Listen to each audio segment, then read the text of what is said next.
I'm Michelle Jana Chan, and this is Fast Track's Insider Guide with my top travel tips from around the world. Remember the silent skies above Europe 1 year ago? Iceland is making headlines in other ways today, 12 months on since Mount Eyjafjallajökull erupted and shut down air transport around the continent. The new Harpa Reykjavik concert hall is opening, which will become the home of the Iceland Symphony Orchestra and the Icelandic Opera. The venue launches with the Reykjavik Arts Festival beginning on May 20th with theatre, dance and music. This is also a good time to visit because days are getting longer. Westlake around Hangzhou is one of the birthplaces of Chinese tea culture, and this time of year it becomes a frenzy of tea picking. Tea trees have been planted in these hills for nearly 2,000 years, and practices have barely changed here, with traditional picking techniques and manual frying of the leaves. Head to the village Meijiao with its neat plantations and ancient tea houses serving up prized Longjing tea. The landscape here, soft hills and misty lakes, has been an inspiration for much of the country's literature, art and religion.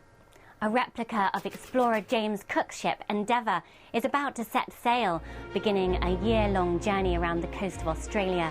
The circumnavigation organised by the Australian National Maritime Museum will part trace Cook's 1770 voyage, when he became the first to chart the east coast of the country.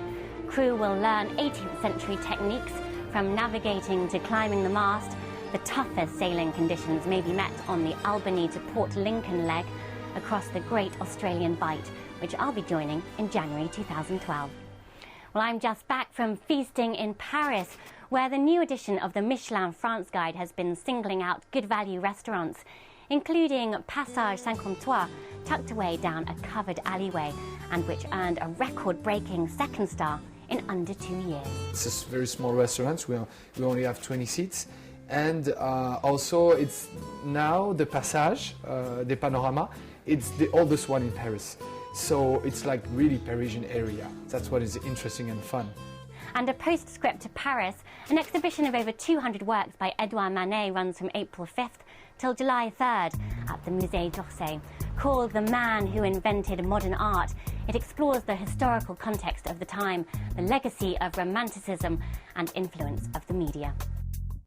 The New Orleans Jazz and Heritage Festival, or Jazz Fest, begins April 29th, which in spite of its name will also be a hub of blues, R&B, gospel, folk, Latin, rock, rap, country and bluegrass.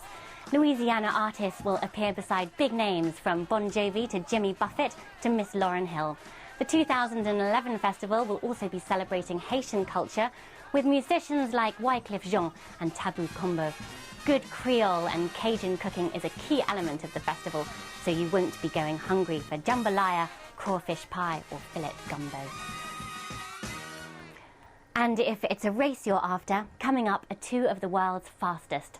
Horse lovers should head to Lexington in the USA for the Kentucky Derby on May 7th at the Churchill Downs racetrack. And quicker yet, the Monaco Grand Prix at the end of May becomes the home of glamour and speed. But there are more modest spots too in this tiny principality, like the outdoor public pool, Stade Nautique Rainier III in the middle of the harbour, the Princess Grace Rose Garden open sunrise to sunset, Larvotto Beach, or a walk along the coastal path, Sentier de Douanier. Take ear defenders against those revving engines. Thanks for checking in with my Insider Guide this month. Until next time, happy travelling.